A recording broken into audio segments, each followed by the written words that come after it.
नमस्कार, मैं स्वतंत्र कुमार और आप सभी का स्वागत करता हूं आपके अपने चैनल शॉर्ट हैंड टीम पर। तो दोस्तों, आज के इस वीडियो में दैनिक जागरण के संपादकीय से 432 शब्दों के डिक्टेशन को हम लोग लेने वाले हैं। इसे हम लोग दो अलग अलग स्पीड में लेंगे। पहली बार में इसे हम लोग 70 की स्पीड में लेंगे, दूसरी और आखिरी बार में इसी डिक्टेशन को हम लोग 80 की स्पीड में लेने वाले हैं। अगर आपको इस डिक्टेशन के PDF की ज़रूरत है या इसमें आए हुए महत्वपूर्ण शब्दों की आउटलाइन को जानना चाहते हैं तो आप हमारे टेलीग्राम ग्रुप को ज्वाइन कर लें। ग्रुप से जुड़ने के लिए इसी वीडियो के ठीक नीचे डिस्क्रिप्शन बॉक्स में आपको टेलीग्राम ग्रुप का लिंक मिल जाएगा, उस पर क्लिक करके ग्रुप से जुड़ सकते हैं। अगर आपको वहां से प्रॉब्लम आ रही है तो सीधे आप अपने मोबाइल में टेलीग्राम ऐप को ओपन करें और उसमें शॉर्ट हैंड टीम सर्च करके भी ग्रुप से जुड़ सकते हैं और PDF को प्राप्त कर सकते हैं। तो 70 की स्पीड में आपका डिक्टेशन स्टार्ट होगा 5 सेकेंड के बाद। तब तक के लिए आप रेडी रहें।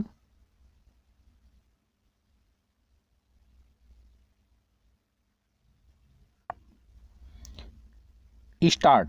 नए कृषि कानूनों के विरोध में पंजाब के किसान संगठनों के आंदोलन को लेकर कनाडा के प्रधानमंत्री जस्टिन ट्रूडो ने जिस तरह अपनी कूटनीतिक सीमाओं से आगे जाकर टिप्पणियां की, वह भारत के आंतरिक मामलों में अनुचित हस्तक्षेप ही नहीं बल्कि एक आर्थिक राजनीतिक विषय को संकीर्ण धार्मिक नज़रिए से देखने की कुचेष्टा भी है।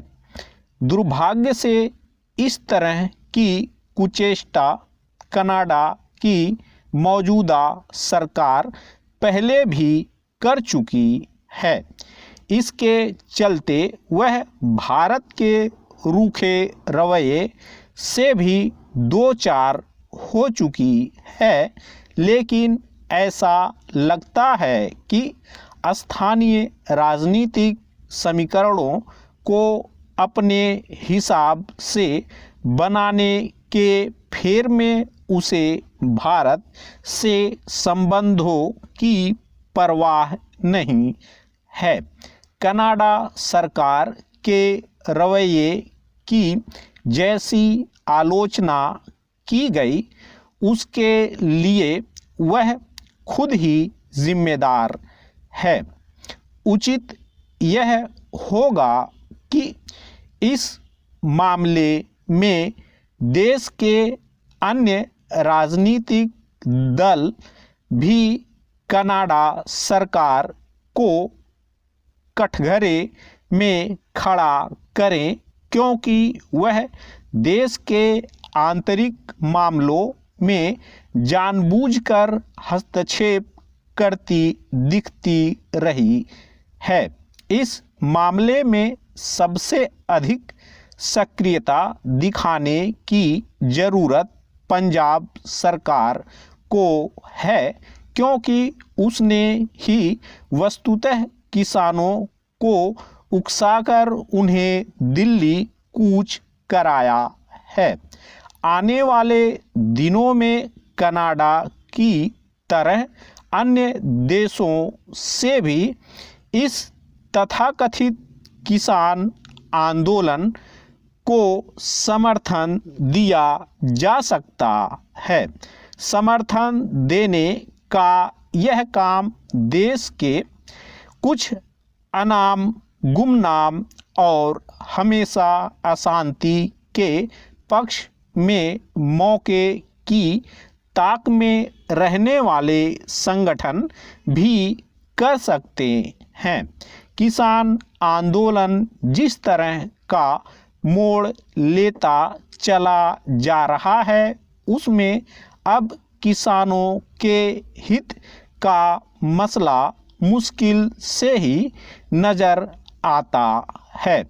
यह आंदोलन अब कुछ दलों और संगठनों के लिए राजनीतिक फायदा उठाने का जरिया बन गया है। उचित यह होगा कि सरकार इसके लिए हर संभव कदम उठाए कि दिल्ली में जो किसान आंदोलन जारी है उसका स्वार्थी तत्व अपने हितों में बेजा इस्तेमाल न कर सकें। प्रधानमंत्री नरेंद्र मोदी ने गत दिवस जिस तरह यह चिंता व्यक्त की है कि देश में इन दिनों एक घातक प्रवृत्ति देखने को मिल रही है कि अच्छी नीतियों पर भी लोगों में अफवाह फैलाकर भ्रम पैदा करने की कोशिश की जा रही है, उस पर हर किसी को ध्यान देना चाहिए।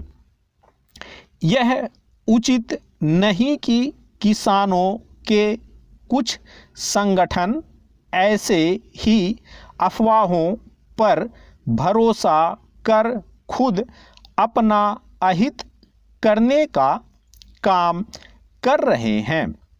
आवश्यकता इस बात की है कि वे इस पर विचार करें कि जो व्यवस्था उन्हें खतरे में नज़र आ रही है उसने उन्हें अब तक क्या दिया है। अर्थशास्त्री और कृषि विशेषज्ञ मुक्त बाजार वाली जिस व्यवस्था को किसानों के लिए आवश्यक मान रहे हैं उसके विरोध का मतलब है सुधार के अवसर खुद ही बंद करना। स्टॉप।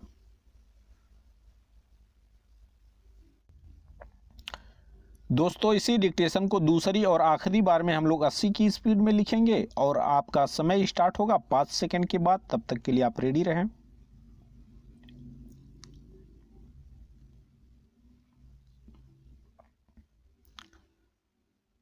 स्टार्ट। नए कृषि कानूनों के विरोध में पंजाब के किसान संगठनों के आंदोलन को लेकर कनाडा के प्रधानमंत्री जस्टिन ट्रूडो ने जिस तरह अपनी कूटनीतिक सीमाओं से आगे जाकर टिप्पणियां की वह भारत के आंतरिक मामलों में अनुचित हस्तक्षेप ही नहीं बल्कि एक आर्थिक राजनीतिक विषय को संकीर्ण धार्मिक नजरिए से देखने की कुचेष्टा भी है। दुर्भाग्य से इस तरह की कुचेष्टा कनाडा की मौजूदा सरकार पहले भी कर चुकी है।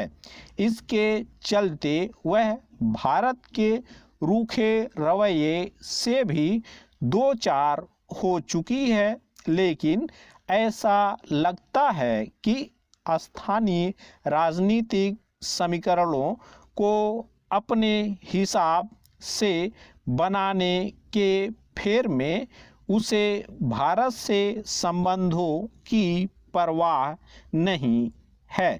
कनाडा सरकार के रवैये की जैसी आलोचना की गई उसके लिए वह खुद ही जिम्मेदार है। उचित यह होगा कि इस मामले में देश के अन्य राजनीतिक दल भी कनाडा सरकार को कटघरे में खड़ा करें, क्योंकि वह देश के आंतरिक मामलों में जानबूझकर हस्तक्षेप करती दिखती रही है। इस मामले में सबसे अधिक सक्रियता दिखाने की जरूरत पंजाब सरकार को है, क्योंकि उसने ही वस्तुतः किसानों को उकसाकर उन्हें दिल्ली कूच कराया है। आने वाले दिनों में कनाडा की तरह अन्य देशों से भी इस तथाकथित किसान आंदोलन को समर्थन दिया जा सकता है। समर्थन देने का यह काम देश के कुछ अनाम गुमनाम और हमेशा अशांति के पक्ष में मौके की ताक में रहने वाले संगठन भी कर सकते हैं।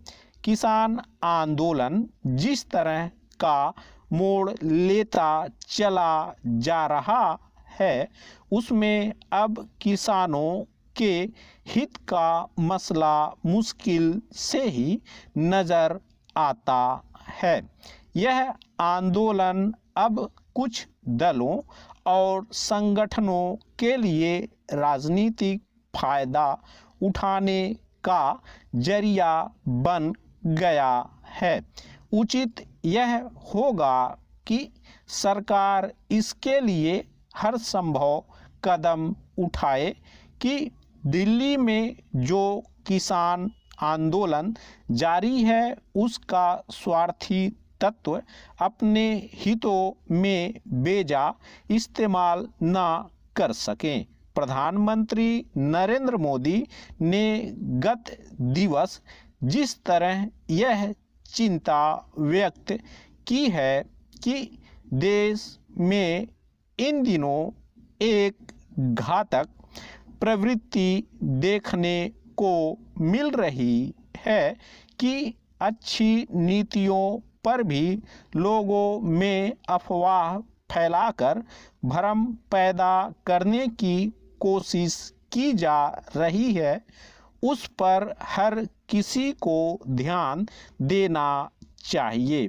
यह उचित नहीं कि किसानों के कुछ संगठन ऐसी ही अफवाहों पर भरोसा कर खुद अपना अहित करने का काम कर रहे हैं।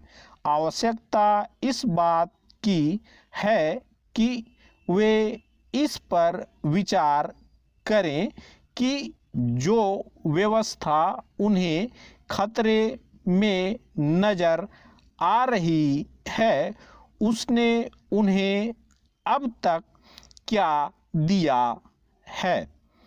अर्थशास्त्री और कृषि विशेषज्ञ मुक्त बाजार वाली जिस व्यवस्था को किसानों के लिए आवश्यक मान रहे हैं उसके विरोध का मतलब है सुधार के अवसर खुद ही बंद करना।